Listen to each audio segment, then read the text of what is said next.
de tu libro, de pronto me lo compro, y lo que pues nunca había hecho fue que tomé tu libro viernes en la noche y no terminé de leerlo hasta el sábado en la mañana. Sí, me Uy, qué pasé toda la maravilla. noche, me leí tus No, pero 231 páginas. eso es un elogio tremendo. Ha sido, pero de lo más interesante que me he podido leer en los últimos años en Uy, qué cuanto emoción, al gracias. libro. Creo que está maravilloso. Yo también hago mis intentos por escribir, y tengo un personaje muy parecido a tu Ernesto. En este caso se llama Javier, que ha perdido también a su papá en Angola. Pero en el caso de tu Ernesto, es una persona tan transparente que no guarda ningún rencor. El mío sí le tenía ese rencor a su papá, de que por qué se fue a Angola, lo dejó de chiquito, y en vez de cuidarlo a él, en vez de estar cuidando a su familia, pues se fue tan lejos, lo perdió y no tenía apenas recuerdo de su padre. Sin embargo, cuando leo sobre tu Ernesto, me recuerda mucho. Ay, me encanta también esto de que pues pones capítulos en los que cuales se llaman como nombres de novela. De novela. Yo pondría uno más que se llamara Crimen y Castigo, explicando el castigo que ha recibido Ernesto por el crimen de haber tenido un papá héroe. Es decir, ese sería el primer punto, sería tu Ernesto, este joven. En aquel momento somos contemporáneos, viví la época de Ernesto, que su Claro. papá, como el de muchos, el mío también se marchó a Angola y viró de Angola, muy enfermo, y pues yo tampoco le perdonaba, igual que mi personaje, de que pues nunca se ocupara tanto de mí como de otras cosas que le llamaba el partido o el ejército y tal. Entonces, me gustaría conversar un poco sobre Ernesto. Seríamos empezando por ahí, ese hijo de héroe y ese castigo que si en Raskolnikov es todo el asesinato que sufrió y que no puede dormir en toda la noche. En el caso de Ernesto, es toda su vida tratando de averiguar sobre su padre, qué pasó en verdad, qué sucedió. Entonces ha sido su castigo por haber tenido ese padre héroe. En cuanto, es que es muy bella tu novela, y en cuanto al padre, me recuerda mucho al Kurz de El corazón en las tinieblas, o al Kurz de ¿cómo se llama? Apocalipsis Now. Ese hombre que va, entra en un mundo completamente diferente al suyo, salvaje, cruel, digamos, en este caso, en vez de la selva del Congo sería pues la selva de Angola, y se pierde en medio de toda esa locura, en medio de esa guerra. Y no cuento más porque tienen que leer todos esta novela tuya. Entonces, esa similitud entre esos personajes que se pierden en esa misión que le han dado, digámoslo de alguna manera. Y yo escribí por acá algo que tiene que ver, y te lo leo rápido, con el ruso, que está con Kurz en la selva del Congo, que también me recuerda mucho a Renata, que casualmente es peruana también, igual que la esposa de Ernesto Che Guevara, y que el ruso decía en una parte de este libro, El corazón en las tinieblas, y dice así: fui poco más lejos, después un poco más, hasta que estuve tan lejos que ya no sé si volveré algún día. Entonces, creo que eso también pasaba con este personaje, y Renata tiene en la página, creo, 62 de tu libro, una frase también muy parecida, como que si valía la pena seguir investigando sobre aquello. No te quito tu tiempo, quiero que nos cuentes, tener este gusto de que nos cuentes, y sobre todo estos temas, sobre este hijo del héroe, sobre el héroe, y sobre el momento que surgió pues toda esta guerra en Angola, que pues de alguna manera nos afectó a tantos. Entonces, por favor, cuéntanos, danos este gusto de escucharte. Pues mira, bueno, primero gracias por todo lo que me has dicho, la verdad que es muy emocionante además eso que empezaste a leerla y no pudiste terminar, ¿no? Bueno, como sabes tú, claro, la historia de Angola es una historia que nos tocó a muchas generaciones y esa es una historia con la que yo crecí, yo tengo la edad de Ernesto, soy del 69 también, o sea, de Ernesto el personaje, y claro, era un tema que yo tenía ahí, de los temas esos que uno sabe que un día quiere volver, quiere trabajar. Yo había sacado ya la guerra de Angola en otra novela, que un personaje va y vuelve, se mencionaba, pero no había explorado a fondo y era un tema que me interesaba porque además nos marcó y luego fue un tema, una guerra que cambió el país completamente y luego se dejó de hablar durante mucho tiempo de esa guerra, como si no existiera, y las heridas estaban ahí, sí, o sea, las heridas físicas y emocionales de la gente. O sea, hay mucha gente que tú le hablas de la guerra y no quieren hablar, no quieren porque no quieren volver o sea, no quieren revivir lo que vivieron o lo que sufrieron por una pérdida que tuvieron. Entonces, yo empecé a trabajar con la idea de la novela, empecé a investigar. Y cuando yo dije, primero, quería hacer una novela sobre el tema, no una novela que reconstruyera la guerra, en realidad, porque no quería hacer una novela de guerra, sino me interesaba más bien cómo lo que nos pasó a nosotros. O sea, vivimos en estado de guerra, pero desde allá, porque yo no estuve nunca en Angola, mi padre sí estuvo en Angola, claro, mi generación, casi todos estuvieron allá. Después la gente que estaba de mi edad en el servicio militar, muchos amigos fueron también, ¿no? Pero nosotros vivimos realmente, crecimos en los años, desde que empezó la guerra empezó en el 75, o sea, los cubanos empezaron en el 75 y todo mi crecimiento fue acompañando esa guerra cuando ya se hizo una cosa masiva que era como que se volvió normal, cuando la guerra, decir, ¿dónde está fulano? Fulanito está en la guerra. Y eso se vuelve una normalidad, hay algo de anormal en eso, ¿no? Cuando la guerra pasa a ser una cosa normal en la cotidianidad de la gente. Y entonces yo crecí con eso, claro, en los 80, la guerra tuvo diferentes momentos, hubo momentos que fueron muy calientes, otros más fríos, así, y luego vino el final de la guerra, que fue o sea, la causa número uno, cuando el fusilamiento de Ochoa y de los otros militares que fusilaron, entonces eso partió al país, o sea, fue una guerra que marcó mucho a la gente. Y yo cuando empecé a investigar un poquito así sobre la historia, me di cuenta que, claro, yo en realidad sabía muy poco, porque uno cuando está viviendo, sabes lo que escuchas, lo que se informa. En esos momentos luego la mitad de las cosas era secreto militar, había solo los dos canales de televisión, todo te llegaba la información oficial y lo que contaba la gente que venía, no sé, el papá de fulano, el tío de no sé quién. Y entonces, claro, me di cuenta que tenía un montón de cosas, de mosaico, tenía todo como un mosaico, pero no sabía muchísimas cosas. Y ahí entonces me tuve que poner a investigar, a buscar libros. Ya en ese momento yo había venido a Lisboa, donde vivo, y fue muy bueno para mí haber llegado aquí en ese momento que ya había empezado a trabajar en la novela, porque aquí encontré muchísima gente de portugueses primero que me contaron el o sea, la guerra de independencia, porque ahí fue que los cubanos entraron cuando en el momento de la independencia de Angola.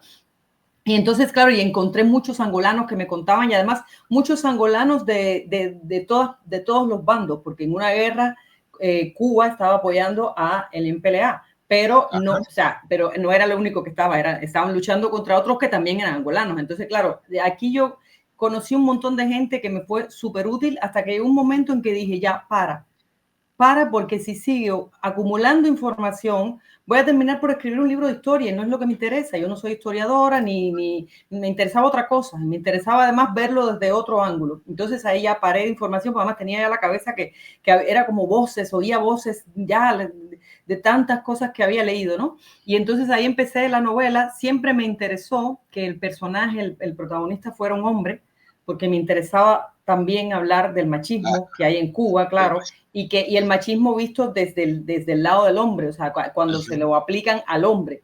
En este caso, claro, tú decías que me parece muy, muy bien buscado lo de Crimen y Castigo, porque claro, Ernesto toda la vida, cuando tiene 12 años, su padre recibe la noticia, el padre murió en la guerra y de pronto a él le encasquetan el cartelito de el hijo del héroe, eres el hijo de un héroe y como tal tienes que comportarte. Entonces, para la familia, la abuela, los tíos, él se convierte en el hombre de la casa. eres el hombre de la casa, era un niño de 12 años, pero te conviertes en el hombre de la casa porque ya tu padre no está. Tú vas a seguir los pasos de tu padre. Para la sociedad bueno, el padre murió en Angola, es un héroe, entonces él es el hijo del héroe. Entonces, claro, es un personaje que se paraliza a los 12 años porque tiene que responder, o sea, no es capaz de revolucionarse contra eso. Él tiene que responder por el rol que todo el mundo le ha dicho, o sea, le han puesto el sombrero del hijo del héroe y él tiene que comportarse como tal. Entonces, claro, es justamente su castigo. Su crimen, ¿cuál fue? Bueno, que perdió el padre y su castigo es toda la vida teniendo que ser así. Por eso mencionabas a Renata, la mujer de la esposa de Ernesto, que es un personaje, claro, que ella es extranjera, ella es peruana, vive en Cuba, pero ella mira las cosas desde otro ángulo, claro, y ella le da otra perspectiva de las cosas a Ernesto, que es muy útil, y ella es la que siempre le trata de moverlo, porque Ernesto es el hombre, ella le dice el hombre detenido. Él se detuvo, o sea, el tiempo siguió pasando, la vida siguió transcurriendo y él se detuvo en sus 12 años. Luego estudió lo mismo que había estudiado su padre, fue ingeniero, fue siempre un tipo así correcto, haciendo las cosas que debía hacer. Luego se va fuera de Cuba, pero con un cargo de conciencia tremendo porque no está respondiendo a lo que tenía que ser. Entonces, una persona que vive con una culpa que no le corresponde, además. Y bueno, luego pasan otras cosas de las que no hablaremos, claro, porque hay que leer la novela, pero es más, o sea, este era el interés. Luego me demoré mucho tiempo escribiendo la novela también porque, claro, era interesante toda la historia. Y luego fue una guerra muy complicada, una guerra con muchos, yo siempre digo, fue la última gran guerra de la Guerra Fría de aquellos tiempos. Ahí intervinieron muchísimos países, había muchísimos intereses, luego empezaron a haber desintereses y bueno, es la verdad, o sea, busqué muchísima información, leí muchísimo, mientras más leía, menos entendía por qué los cubanos habíamos estado tanto tiempo en esa guerra, sinceramente. Una pregunta, ¿tuviste oportunidad, se me olvidaba eso, de con la oficialidad de Angola y tal, que te suministraran datos? A mí me sucedió que yo era productor de cine y estuve trabajando con Eduardo Moya en una película que se llama Zumbe. Nuestros acercamientos a la embajada de Angola, ellos estaban como que olvídense de eso, ya eso pasó, no queremos acordarnos de nada.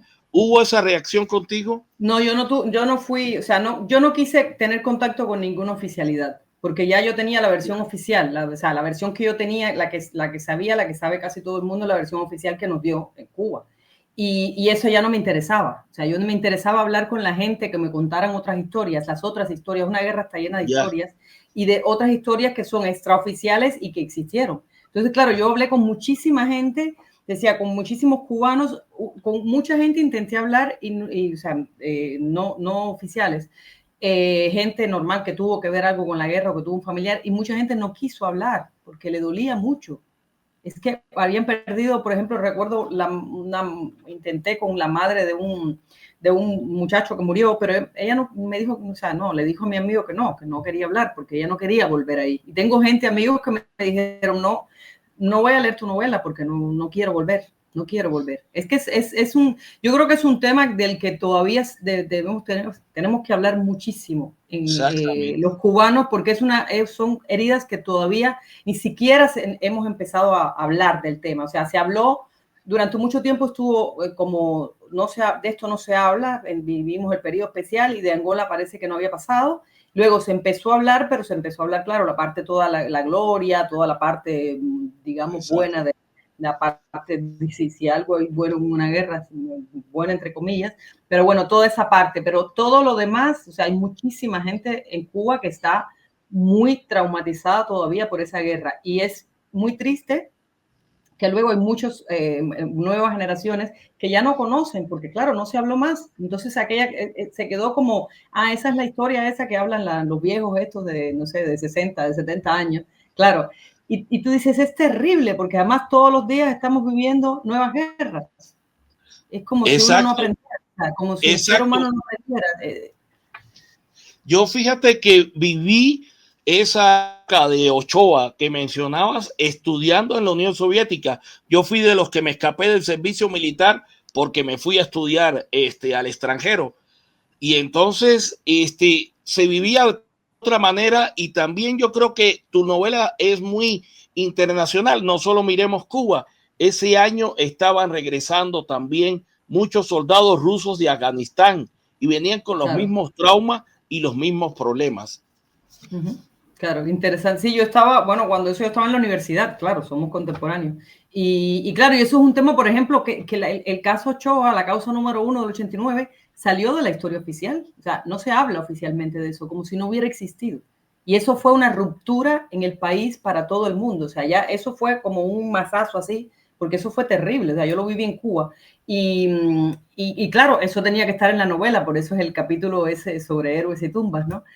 Y fue para el capítulo también. Yo tenía los recuerdos de las cosas que yo había visto allá, pero tuve que hablar con mucha gente también, que, o sea, porque una novela luego, en esta novela quería sobre todo que hubiera muchas voces, o sea, muchas voces, hay muchas discusiones. Por ejemplo, Ernesto con sus amigos en Berlín que se reencuentran, que todo el mundo, uno se escapó, no fue al servicio militar, el otro fue y estuvo en Cuito, Cuanabal, el otro, y todos cuando te hablan y se toman 2 tragos, empiezan a hablar, sale el tema Angola y es como el fósforo que prenden, y es una discusión, porque es que hay mucho que hablar y que discutir sobre el tema. En la propia familia. Claro, entonces no hay, y no hay consenso, y no tiene que haberlo, pero tiene que salir todo. Y eso es lo que me interesaba también, que en la novela lograr que fuera todo este concierto de voces, ¿no? Todos, porque una guerra no es una sola historia, en una guerra hay millones de historias. No, maravilloso. Yo creo que cuando vengas a México, yo estaré por otro lado también hablando y que es muy importante. Yo creo que aunque habla de años ya pasados, muy actual, seguimos viviendo guerras. Las guerras vienen dadas desde la Biblia, cuando pues le habían los israelitas que tenían, pues como eran elegidos y podían masacrar a todas las tribus que tenían alrededor, y siguen haciéndolo, ¿no?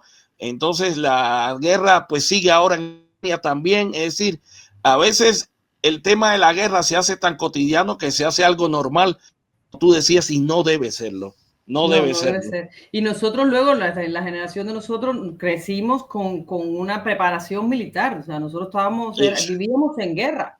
Entonces todo eso a mí me interesaba decirlo, digo, para que no vuelva a suceder. O sea, no, es terrible, o sea, es durísimo que uno tenga que vivir en guerra. ¿Por qué? Y todo esa reconstrucción porque la novela, claro, el personaje durante la novela está haciendo un viaje, pero está rememorando toda su vida, hace toda la historia de su vida, y es un poco también la historia de parte de mi generación, que vivimos todas estas cosas, toda la preparación militar que hacíamos y todas las cosas de los años 80, que era... La ciudad llena de túneles. Cavando túneles para después cerrarlo. O sea, era una dinámica de locura. Por eso yo creo que las novelas también una de las buenas cosas de las novelas es que, claro, te ponen ante una historia ya concluida, porque cuando estás viviendo, la historia está todavía abierta. Cuando la novela, la historia de los personajes concluye, y entonces eso abre pie a reflexiones, a discusiones, y es un tema que todavía eso no se ha tratado, bueno, no se ha querido tratar en el gobierno cubano, claro. Exacto. Pero eso es un tema que está así, ya se ha borrado como de la historia, y hace poco hace unos años hicieron una serie por televisión que vi con todas las cosas de la guerra, y hay episodios que están borrados, como el de Ochoa, por ejemplo, no existe, como si no hubiera existido, o sea. Pues yo te agradezco muchísimo en lo personal tu novela. Me trajo muchos recuerdos, me hizo meditar mucho sobre ese momento. Yo nací en el 66, pero claro, incluso como es increíble cómo pudiste llevar tantos datos a 231 páginas. Me hiciste recordar cuando Tamayo entró con Romanenko y que dio la vuelta. Yo vivía en Marianao y dio la vuelta por todo el obelisco y tal. Y es una novela muy abarcadora, pero que trata muy bien los puntos. Yo realmente te digo, es de lo mejor que he leído en muchos años. Gracias. Ha sido para mí Gracias. increíble el reencuentro o el encuentro con tu novela. Te agradezco muchísimo. Espero que estés por acá, por México, y que pueda, pues, comentar acerca de tu novela con mucho más tiempo. Pero te agradezco mucho que hayas hecho una novela tan, pero tan importante.